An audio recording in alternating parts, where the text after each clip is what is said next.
Bonjour, ici Gianna. Aujourd'hui, je te parle des causes et dangers de la graisse viscérale. J'entends beaucoup de personnes qui me demandent comment faire pour éliminer la graisse ou comment faire pour avoir un ventre plat. Il n'y a pas vraiment une recette magique, mais il y a des astuces ou des trucs qu'on peut peut-être prendre en considération afin de prévenir ou d'aider.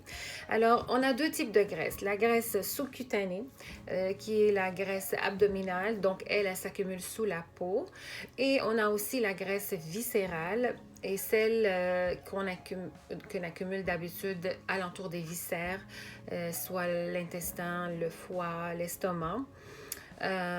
Et selon les personnes, le pourcentage d'accumulation de graisse varie d'une personne à l'autre. Donc, certaines personnes ont tendance à accumuler de la graisse sous-cutanée, abdominale, et d'autres ont tendance à accumuler de la graisse viscérale alentour des viscères. Et c'est celle-là qui est la plus dangereuse. Donc, il existe de multiples causes pourquoi on accumule cette graisse, mais aujourd'hui, on va aborder deux d'entre elles.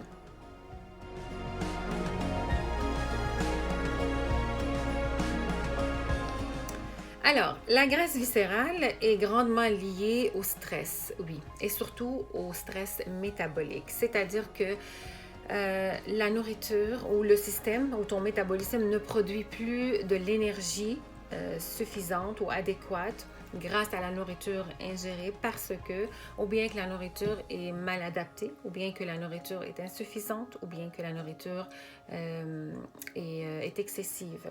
Donc, on accumule cette graisse et ça va se faire alentour des viscères et ça devient très problématique.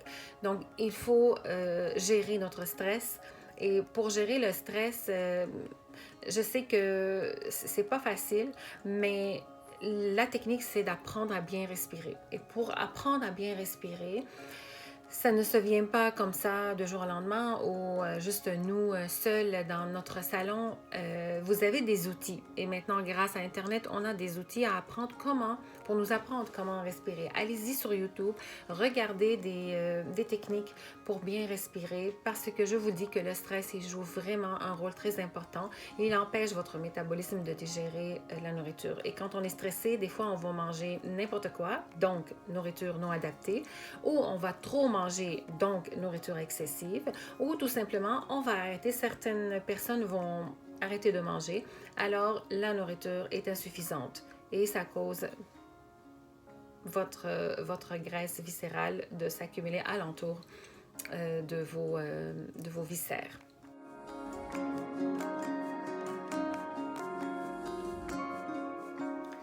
La deuxième cause de cette graisse viscérale, et c'est pas vraiment la consommation de graisse, hein, c'est plutôt la consommation excessive de sucre. Le sucre, il est plus mortel que la graisse, croyez-moi. Et surtout le sucre transformé, le sucre industriel.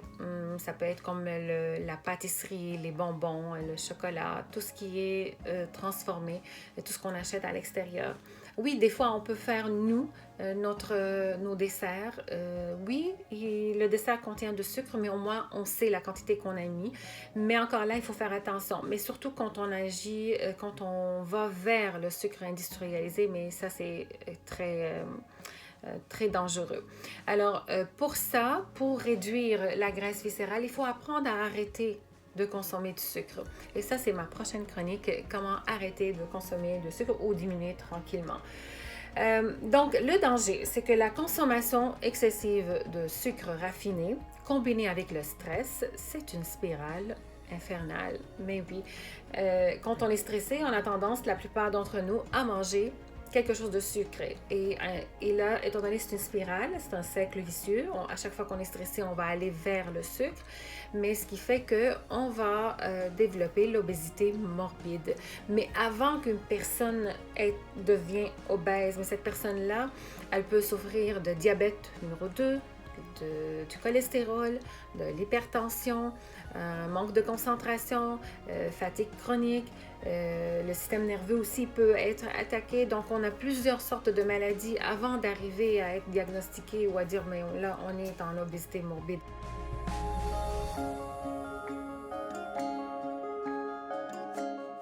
Donc, tous ces troubles sont liés au métabolisme, c'est-à-dire la mauvaise transformation de la nourriture en énergie. Et pour remédier à ça, il y a des solutions. La première, c'est passer par l'alimentation. Donc, il faut vraiment viser une alimentation adéquate. Il faut aussi pratiquer une activité physique. Ça peut être une activité physique très douce. On n'est pas obligé de souffrir pour faire une activité physique, mais ça prend les deux. Vous ne pouvez pas dire que je m'entraîne et c'est assez. Non. Même si tu fais des abdos à tous les jours et tu ne fais pas attention à ton alimentation, tu ne verras pas tes abdos. Alors les deux ensemble fonctionnent. Bonne alimentation et un entraînement doux qui peut favoriser aussi la perte de la graisse viscérale et aussi la technique de respiration. Il faut vraiment apprendre à bien respirer, comme je vous ai expliqué au début. Allez-y sur le site et trouvez des techniques de respiration. Maintenant, si vous avez besoin d'aide vous voulez savoir comment vous pouvez contrôler vos portions, parce que des fois aussi, c'est dans les portions que ça joue. On peut dire, mais on mange bien, mais je ne sais pas pourquoi, je ne mange pas de sucre, ainsi de suite, mais peut-être que tu manges plus que tu en as besoin. Je peux te donner des trucs pour contrôler tes portions. Tu peux commenter en bas, tu peux m'envoyer un courriel, tu peux m'envoyer à Gianna, à videotron.ca ou tu peux m'envoyer un message privé aussi. Je peux t'aider à établir un entraînement et un plan de nutrition qui peut être adapté à tes besoins. Alors voilà, j'espère que j'ai expliqué un petit peu qu'est-ce que c'est la graisse et j'espère que vous avez compris en général, si je résume, que la graisse viscérale est la graisse la plus dangereuse et elle est causée entre autres par le stress et par la consommation de sucre. Prochaine chronique, je vais parler du sucre. Mais pour l'instant, je vais arrêter ici et je vous souhaite bonne journée, bonne réflexion, bonne alimentation et bon entraînement.